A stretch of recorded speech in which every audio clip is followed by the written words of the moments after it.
नमस्कार दोस्तों। तो दोस्तों कंटिन्यू करते हैं। हमने पिछले लेक्चर में शुरू किया था ओवरहेड का चैप्टर, ठीक है। तो अब इसमें देखते हैं कि भाई एडवांटेजेस क्या है क्लासिफिकेशन करने का, ओवरहेड इनटू फिक्स्ड और वेरिएबल। यार बहुत सारे फ़ायदे हैं ना क्लासिफिकेशन के। अब मैंने एग्जांपल दिया था कि भाई जनरल स्टोर में जनरल स्टोर के रिलेटेड चीज़ें मिलेंगी, मेडिसिन शॉप में मेडिसिन मिलेगी, है ना, कपड़े की दुकान में कपड़े। अब ये अगर क्लासीफाई नहीं करेंगे तो यार हम गलत जगह चले जाएंगे ना, अपना समय बर्बाद करेंगे, दूसरे का भी करेंगे और थप्पड़ भी खा के आएंगे। तो ऐसे ही क्या है, ओवरहेड की अगर सही से हम कर लेंगे तो बहुत फ़ायदे हैं। मार्जिनल कॉस्ट निकालने पता लग जाएगा, प्लानिंग में हमें हेल्पफुल हो जाएगी कि भाई ऐसा है, देखो डिसीजन मेकिंग में हेल्पफुल हो जाएगी कि भाई ये वाला जो खर्चा है ना वो इस वाले प्रोडक्ट के लिए, तो देखो ये प्रोडक्ट इतना महंगा हो गया है तो इसको ना फिर ऐसा करना, अच्छे प्राइस पे बेचना। मतलब डिसीजन मेकिंग में हेल्पफुल रहने वाली है, ठीक है ना। या कॉस्ट का पता चल जाएगा, जब कॉस्ट का पता चल गया तो डिसीजन मेकिंग में हेल्प हो जाएगी, है ना। और फिर कॉस्ट कंट्रोल करने में भी हेल्पफुल है कि भैया देखो यार यहाँ पे तुम्हारा ज़्यादा खर्चा चल रहा है, इसको कंट्रोल करो, इसको कंट्रोल करो, है ना। तो कॉस्ट कंट्रोल में भी हेल्प करता है। प्रिपरेशन ऑफ बजट बनाने में भी, भाई आज तुम 100 प्रोडक्ट पे काम कर रहे हो, तुम्हें पता चलेगा कि भाई इतने का खर्चा है वेरिएबल, इतने का खर्चा है फिक्स्ड। तो ऐसा करो, अगर हम आगे 5000 प्रोडक्ट पे काम करेंगे तो फिर कितना होगा यार, बना लो बजट, रेशियो में निकाल लो। ब्रेक इवन चार्ट कि भैया इतना तुम बेच देते हो ना तो तुम्हें नो प्रॉफिट और नो लॉस है, इसमें भी हेल्प करता है ये। और एब्जॉर्प्शन ऑफ ओवरहेड का खर्चा हमें पता चल गया। अब हम किस प्रोडक्ट पे कितना लगाना है। जैसे मान लो 50,000 का ओवरहेड का खर्चा है, अब हम बोल देंगे ऐसा, देखो भी 4,000 प्रोडक्शन भी है तो 4,000 प्रोडक्शन पे इस 50,000 को एलोकेट करना है, तो 50,000 को डिवाइड कर दो 4,000 से, तो एक पीस का आ जाएगा कि एक पीस पे इतना प्राइस तुम्हारा ओवरहेड का है। तो ऐसे करके इसके बहुत सारे फ़ायदे हैं। अब है कोडिफिकेशन ऑफ मेथड। कई बार क्या करते हैं लोग, ओवरहेड को ना कोडिफाई कर देते हैं कि ये वाला खर्चा है नंबर 10, नंबर 11, नंबर 12 से जाना जाएगा। जैसे वो तो सीरियल नंबर दे दिया, या फिर अल्फ़ाबेटिकली कर देते हैं SOA, SOAS, है ना, या कॉम्बिनेशन बना लेते हैं अल्फ़ाबेट और नंबर मेथड का, D1, D2, D3। मतलब ये तरीके से आप जितने भी ओवरहेड है ना उसको कोडिफाई कर दिया 1, 2, 3 में, या SOA, या D1, D2, D3, D4, इस तरीके से कोडिफाई करके आप ओवरहेड को पता लगा सकते हैं। नाउ आगे चलते हैं, कलेक्शन ऑफ ओवरहेड। ओवरहेड का कलेक्शन कैसे है, कैसे पता लगाएंगे भैया। स्टोर की रिक्विजिशंस देखो, स्टोर डिपार्टमेंट ने क्या क्या कमाल खरीदा है, जॉब कार्ड किस किस चीज़ की बनी, कितने इनवॉइस और परचेज वाउचर बने, सैलरी और पे बिल कितने गए, कैश बुक में कितना आ रहा है, सब्सिडरी रिकॉर्ड क्या है, ये सारे के सारे पता लगा लो। उसके बाद ओवरहेड टोटल हो जाएगा, हाँ इसने इतना खर्चा किया, इस डिपार्टमेंट इतना, इस डिपार्टमेंट इतना, इसने, तो टोटल करके कलेक्शन कर लो और पता लग जाएगा कि भाई ओवरहेड इतने का है। अगला है डिपार्टमेंटलाइजेशन ऑफ ओवरहेड। मतलब भैया हर डिपार्टमेंट का क्या ओवरहेड है वो पता लगा लो बस। जैसे प्रोडक्शन डिपार्टमेंट का क्या है, सर्विस डिपार्टमेंट का क्या है, इसके क्या बेनिफिट है, भाई डिपार्टमेंट वाइज पता लग जाएगा। डिपार्टमेंट में इफेक्टिवली लगा पाएंगे कॉस्टिंग, यार ये कॉस्ट इस डिपार्टमेंट के लिए है। ये वर्क इन प्रोग्रेस का पता लगा लेंगे, वर्क इन प्रोग्रेस में अगर कोई चार्ज करना होगा ओवरहेड कॉस्ट तो उसमें लगा लेंगे, फिर डिपार्टमेंट हेड पता लग जाएगा कि इसमें इतना ओवरहेड है। अब चलते हैं एलोकेशन ऑफ ओवरहेड। ओवरहेड का एलोकेशन कैसे करें। जैसे प्रोडक्शन डिपार्टमेंट है, सर्विस डिपार्टमेंट है। प्रोडक्शन डिपार्टमेंट में ABC 3 डिपार्टमेंट प्रोडक्शन के हैं, 2 डिपार्टमेंट सर्विस के हैं। तो अब direct material, direct wages, direct expense, ये तो भैया पूरा का पूरा प्रोडक्शन में ही चला जाएगा। डायरेक्ट मटेरियल है, अब इनडायरेक्ट मटेरियल है वो पूरे डिपार्टमेंट के लिए जा सकता है, इनडायरेक्ट वेजेस सारे डिपार्टमेंट के लिए, सर्विस डिपार्टमेंट भी जा सकता है। इस तरीके से टोटल ओवरहेड को निकाल लेंगे। देखो डायरेक्ट वाला ओवरहेड में नहीं आता इसीलिए वो हट जाएगा। अब चलते हैं अपॉर्शनमेंट ऑफ ओवरहेड। यार वो नाम से पता चल रहा है, अपॉर्शनमेंट भाई जितना भी तुम्हारा कॉस्ट हुआ है उसको प्रोडक्ट पे चार्ज कर दो, प्रोराटा बेसिस पे चार्ज कर दो, तो हम उसको बोलते हैं अपॉर्शनमेंट, ठीक है। अब देखते हैं कैसे। Basis of apportionment of overhead. Overhead का अपॉर्शनमेंट का क्या बेसिस रहने वाला है। आइटम्स ऑफ ओवरहेड और बेसिस। देखो फैक्ट्री रेंट, रेट और टैक्स, फ्लोर एरिया कितना भाई यूज किया है, कितना स्पेस यूज़ कर लिया उसके बेस पे फैक्ट्री रेंट को कर दो परसेंट। इस वाले प्रोडक्ट के लिए इतना फ्लोर एरिया यूज हुआ है तो जो रेंट का है हिस्सा इस फ्लोर एरिया के लिए जो रेंट निकलेगा वो उस पर अपॉर्शन कर दो। Group insurance, canteen, compensation, fringe benefit, welfare expenses हैं, वो देख लो भी कितने नंबर ऑफ वेजेस हैं किस डिपार्टमेंट में, उस डिपार्टमेंट के हिसाब से उसको बांट दो। भी मान लो अकाउंट्स डिपार्टमेंट में 5 लोग काम कर रहे हैं तो एक खर्चा आया, उस खर्चे को 5 लोगों में बटेगा ना। फिर अगर दूसरे डिपार्टमेंट बांटोगे तो दूसरे डिपार्टमेंट देख लो कितने बंदे हैं। भाई तुम बाहर जाते हो, मान लो कि कंट्रीब्यूशन में तुम पार्टी करते हो, 1000 रुपये का बिल आया, 5 दोस्त हो यार, ठीक है 1000 को 5 से डिवाइड कर दो यार, हर बंदे के ऊपर अपॉर्चुनमेंट हो गई ना, यही चीज़ है। तो हमने खर्चे को नंबर ऑफ पर्सन के बेस पे कर दें। इंश्योरेंस ऑफ स्टॉक तो भैया स्टॉक की वैल्यू के बेस पे कर दो। Compensation to worker, employ state insurance, provident fund, ये सब डायरेक्ट लेबर आवर के बेस पे कर लो। Lighting and heating charges number of light points पे कर दो। इलेक्ट्रिक पावर कंजम्पशन है तो भैया जिस डिपार्टमेंट ने जितना मशीन यूज़ किया वैसे कर दो। स्टोर ओवरहेड, स्टोर कीपिंग जिसने जितना वेट करवाया है डायरेक्ट मटेरियल का उसको दे दो। और डिलीवरी एक्सपेंस जिसने जितना डिलीवरी कराया है, ऐसे करके हम बांट सकते हैं। अब ये है रीअपॉर्चनमेंट ऑफ कॉस्ट डिपार्टमेंट, रीअपॉर्चनमेंट कर दो प्रोडक्शन डिपार्टमेंट में, रीअपॉर्चनमेंट कर दो प्रोडक्शन और सर्विस डिपार्टमेंट में। जब प्रोडक्शन डिपार्टमेंट में करना है तो फिर तो प्रोडक्शन में कहानी खत्म हो गई, सर्विस में कर लो ladder method, reciprocal method. Reciprocal method में भी simultaneous equation method, repeated distribution method और ट्रायल एंड एरर मेथड है। ऐसे ऐसे करके आप बांट सकते हो, रीअपॉर्चनमेंट कर सकते हो। चलो जी, अब क्या है, reapportionment of service department cost. Service department cost को रीअपॉर्चनमेंट करना है। अब देखो सर्विस डिपार्टमेंट में देख लेते हैं। परचेज डिपार्टमेंट तो भैया नंबर ऑफ परचेज ऑर्डर और वैल्यू ऑफ मटेरियल परचेज, इसके बेस पे आप परचेज डिपार्टमेंट की कॉस्टिंग को रीअपॉर्चनमेंट कर दो। एम्प्लॉयज़ पर्सनल डिपार्टमेंट, भैया कितना लेबर टर्नओवर, कितने लोगों की हायरिंग की है तुमने, कितने लोगों को क्या एम्प्लॉयमेंट, क्या पैसा दिया गया है।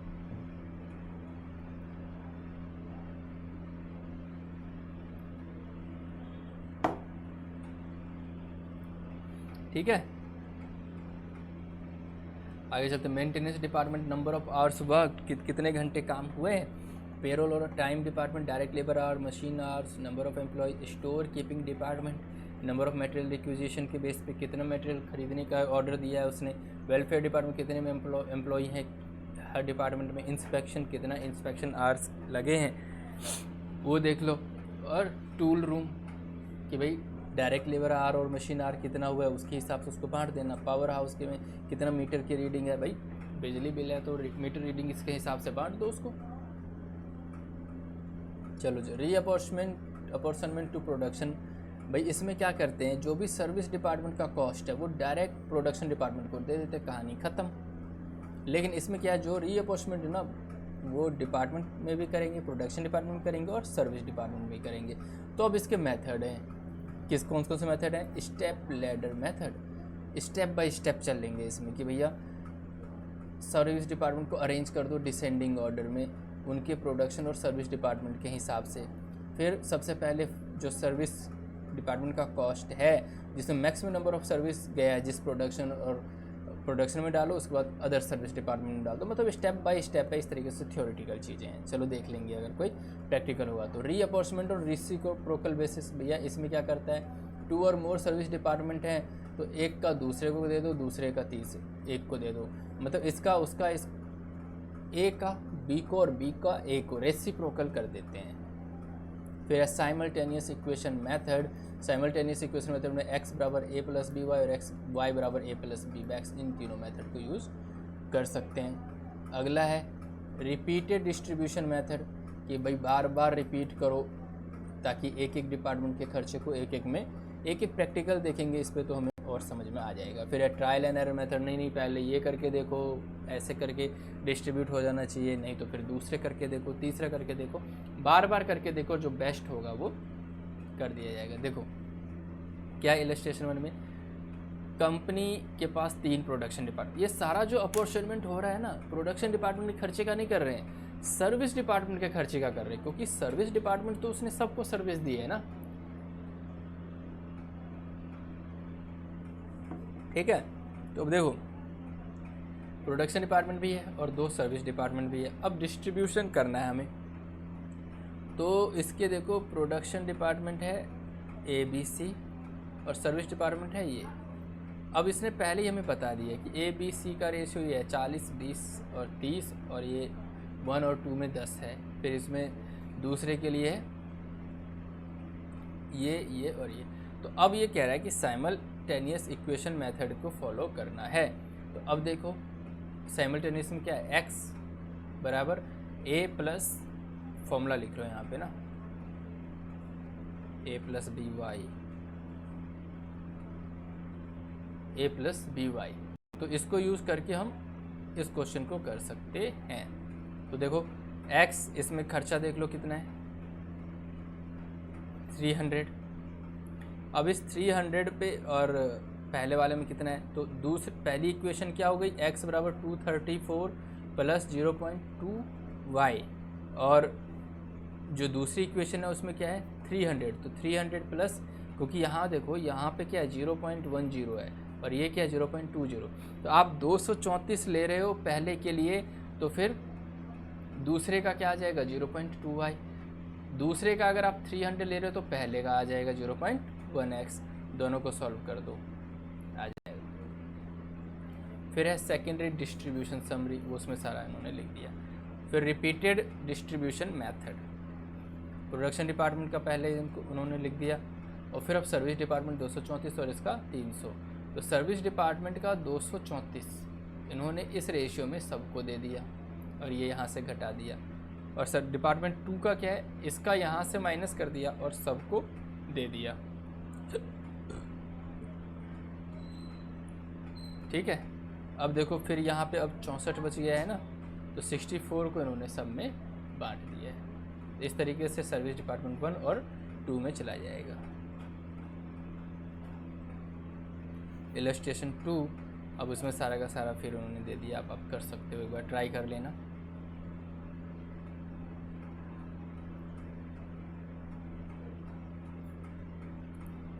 अब चलते हैं एब्जॉर्प्शन ऑफ प्रोडक्शन ओवरहेड।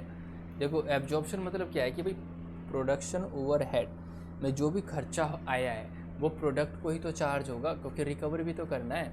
तो वो कह रहे हैं ठीक है, तो जैसे चार्ज करोगे ना, जैसे कि टोटल कॉस्ट ऑफ ओवरहेड ले लो, मान लो 1 लाख है, डिवाइड कर दो टोटल यूनिट से, मान लो 10,000 की प्रोडक्शन हुई है, तो एक पे कितना चार्ज हुआ है 10 रुपये, तो वो यहाँ पे आ जाएगा। तो ये जो 10 रुपये है ना, ये एब्जॉर्प्शन रेट है।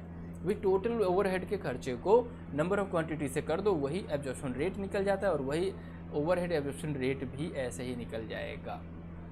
तो देखो वही सारी चीज़ें, total cost of overhead of cost centre divide by total number of base line, application of rate to cost unit, वो सारा फॉर एक एग्जाम्पल है। अब देखते हैं method of absorption of factory overhead. Factory overhead का किस तरीके से, कौन से मेथड से एब्जॉर्प्शन करें, तो परसेंटेज ऑफ डायरेक्ट मटेरियल, भाई मटेरियल का जो भी परसेंटेज है उस रेशियो में सबको बांट दो। अब एडवांटेज रिलेशन में से पूरे तरीके से थ्योरी है। डायरेक्ट कॉस्ट लेबर, भाई लेबर की क्या परसेंटेज चल रही है, लेबर कितना कितना डायरेक्ट कहाँ कहाँ इन्वॉल्व हो रहा है, उसमें बांट दो खर्चे को। और फिर प्राइम कॉस्ट का रेशियो निकाल लो, भाई material direct material direct labour, direct कोई है नहीं, तो डायरेक्ट मटेरियल और लेबर को ऐड कर दो, प्राइम कॉस्ट निकल जाएगा और उसके रेशियो में बांट दो। तो ये फिर डायरेक्ट लेबर आर के रेशियो में बांट सकते हो, जिस प्रोडक्ट में जितना डायरेक्ट लेबर आ रहा है 2000, 3000, 4000, 3 प्रोडक्ट, उसके रेशियो में बांट दो, उसी को तो एब्जॉर्प्शन बोलते हैं। फिर आप मशीन आर रेट में बांट सकते हो कि भैया ए प्रोडक्ट बनाने में इतना मशीन आर यूज हो रहा है, बी में इतना हो रहा है, सी में इतना हो रहा है, इस रेशियो में बांट दो ओवरहेड को। फिर रेट पर प्रोडक्शन, पर यूनिट प्रोडक्शन, किस यूनिट का कितना प्रोडक्शन हुआ है, ए का 4000, बी का 5000, सी का 10,000, तो इस रेशियो में बांट दो खर्चे को भी। अब अगला है मशीन आर रेट की कंप्यूटेशन कैसे करें, तो भैया जितने घंटे मशीन चले हैं हर डिपार्टमेंट में, अलग अलग डिपार्टमेंट में, उन सबको कैलकुलेट करो, नंबर ऑफ आवर्स अपने आप ही निकल जाएगी। तो फिर भी उन्होंने एक फॉर्मूला दे दिया कि भाई देखो format for calculation of machine hour rate कैसे निकालें, rent, supervisor salary, heating, insurance, lubricating oil, consumable rates को टोटल स्टैंडिंग चार्जेस आ जाएंगे, उसको फिर इफेक्टिव मशीन आवर से डिवाइड कर दो, ये स्टैंडिंग चार्जेस पर आवर, फिर वेरिएबल एक्सपेंस, डेप्रिसिएशन पावर, उसको बांट दो, तो ये आ जाएगा मशीन आवर रेट। चलो आप देख लेना, एक दो बार एग्जाम्पल कर लेना, आपको समझ में आ जाएगा।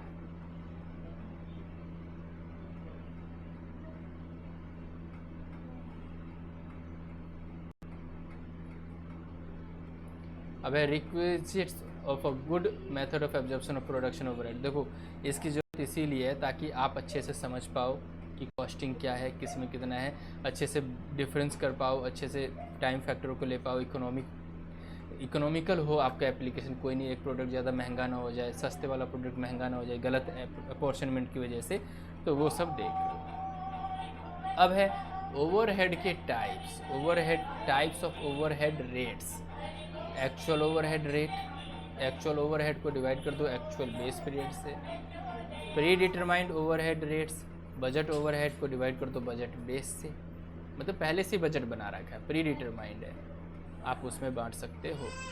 अब अगला है blanket overhead rate versus departmental overhead rate. Blanket overhead rate में क्या है, टोटल ओवरहेड ले लो और टोटल नंबर ऑफ यूनिट से डिवाइड कर दो, हो गया। लेकिन डिपार्टमेंट में क्या है, टोटल ओवरहेड एक डिपार्टमेंट का लो और उस डिपार्टमेंट के टोटल नंबर ऑफ यूनिट से उसको डिवाइड कर दो, ये डिपार्टमेंटल ओवरहेड निकल के आ जाता है। ब्लैंकेट में क्या भाई, टोटल ओवरहेड ले लो, टोटल नंबर ऑफ यूनिट से ले लो, ब्लैंकेट, कोई उसमें अलग अलग नहीं करना है।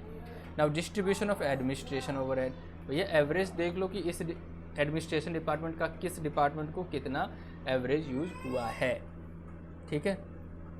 तो एडमिनिस्ट्रेशन ओवरहेड को वर्क कॉस्ट से परसेंटेज में या सेल के परसेंटेज या फैक्ट्री ओवरहेड के परसेंटेज में भी बांटा जा सकता है।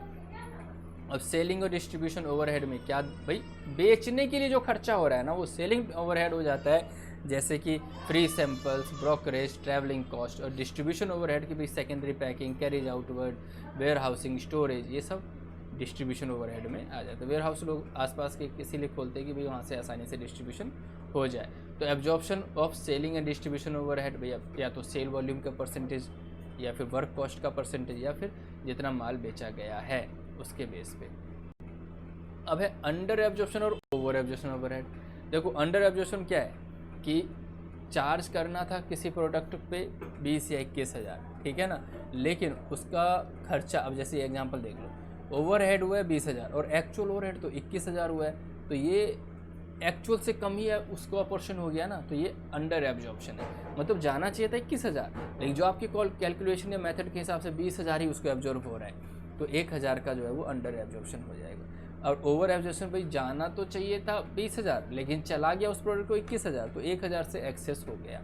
अब इसके कारण ये भी हो सकते हैं भाई ओवरहेड कॉस्ट का एस्टिमेशन गलत हो गया, मशीन और गलत ले लिया, अनएक्सपेक्टेड चेंज हो गया, है ना।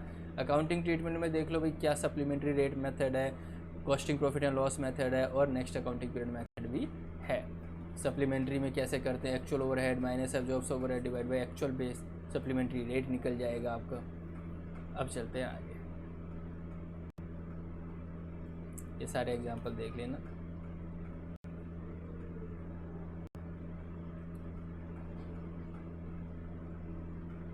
अब meaning and types of capacity, भाई इंस्टॉल्ड कैपेसिटी, कितने मशीनें ऐसे आपकी लग गई हैं कि जिससे कितना प्रोडक्शन हो सकता है। प्रैक्टिकल भाई ठीक है इतना इंस्टॉल्ड हो गया, लेकिन प्रैक्टिकल इससे इतना ही प्रोडक्शन हो पाता है, तो वो प्रैक्टिकल कैपेसिटी। और नॉर्मल कैपेसिटी कि भैया ठीक है इतना इंस्टॉलमेंट है, इतना प्रैक्टिकल है, लेकिन नॉर्मली हो तो इतना ही रहा है, तो वो नॉर्मल कैपेसिटी हो जाएगी। आइडल कैपेसिटी, जितना टाइम खाली बैठ रही है वो आइडल है। और एक्चुअल कैपेसिटी यूटिलाइजेशन भैया 100 पीस का ऑर्डर, 1000 पीस का प्रोडक्शन का था पावर, लेकिन हुआ सिर्फ 50, तो वो एक्चुअल में आ जाएगा, actual capacity utilisation. Now treatment of certain items in cost account, भैया बैड डेट का क्या ट्रीटमेंट करें। बैड डेट सीधे सीधे सेलिंग ओवरहेड में चला जाता है, बैड डेट को कि बेचने के बाद पैसा ही नहीं आया। बोनस, उसको आप बोनस एक्ट के हिसाब से मिनिमम बोनस है तो एडमिनिस्ट्रेशन ओवरहेड या सेलिंग ओवरहेड में भी डाल सकते हो, और इससे मिनिमम बोनस से ज़्यादा जो भी पे हुआ वो कॉस्टिंग के P&L अकाउंट में चला जाएगा। कैरिज एक्सपेंस, उसको direct material, direct labour, indirect material सब में एलोकेट कर सकते हो खर्चे को।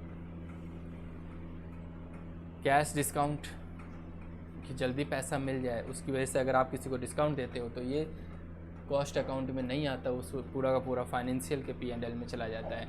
कॉस्ट ऑफ टूल्स, तो ये सब थियोरेटिकल चीज़ें हैं। चलो आगे बढ़ते हैं।